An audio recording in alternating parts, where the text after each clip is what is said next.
Okay, நம்ம இப்போ இன்னைக்கு வந்து மாமரத்தை பற்றி பார்க்க போகிறோம். சரியா? இப்போது மாமரம்ன்றது ரொம்ப முக்கியமான ஒரு மரம். ஏன்னா நம்மளுக்கு வந்து பழத்தில் வந்து முதல்ல 3 பழம் சொல்லுவாங்க இல்லையா? முக்கனின்னு கேள்விப்பட்டிருக்கீங்களா? ரொம்ப முக்கியமான பழம் அப்படின்னா மா, பலா, வாழை 3 இருக்கும்.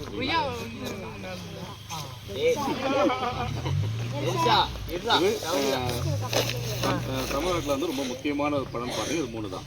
அப்புறம் தான் மற்றதெல்லாம் என்ன சொல்லுவாங்க, முக்கணிகள் சொல்லுவாங்க. இந்த மாம்பழத்து வந்து நிறைய வெரைட்டி இருக்குது. இப்போது நம்மளுக்கு வந்து நீங்கள் உட்காந்துருக்கு வந்து ஒட்டு மாமரம் இருக்கும், சரிங்களா? அதில் பங்கனப்பள்ளி இருக்கும். அதுலேயும் வந்து பார்த்தீங்கன்னா அல்போன்ஸான இருக்கும், நாட்டு பழம்னு சொல்லுவாங்க.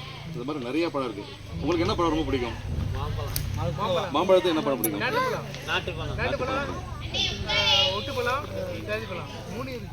மாங்காயில் என்ன பண்ணுவாங்க?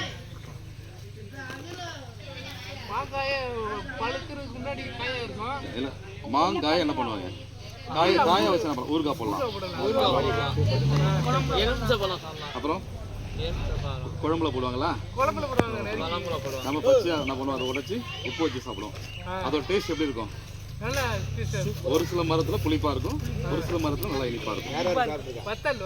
வத்தல் போடுவாங்க. வத்தல் போட்டு உப்பு போட்டு காய வச்சு அது வத்தல் போட்டு வச்சிருவாங்க. இது எப்போ கிடைக்கும்? அது மாம்பழம்ன்றது எப்போ கிடைக்கும்? சீசன் எப்போ? மே மாதத்தில் கிடைக்கும். ஏப்ரல் மார்ச்ல இருந்து ஜூன் ஜூலை வரைக்கும் கிடைக்குது, சரிங்களா? இது வருஷத்தில் வந்து ஒரு முறை சீசன் ஃப்ரூட் தான். வருஷத்தில் ஒரு முறை தான் காய்க்காது. அது குறிப்பிட்ட சீசனாக தான் நம்ம வந்து சாப்பிட முடியாது. அதுக்கப்புறம் வந்து பார்த்தீங்கன்னா கிடைக்கிறது ரொம்ப கஷ்டம்.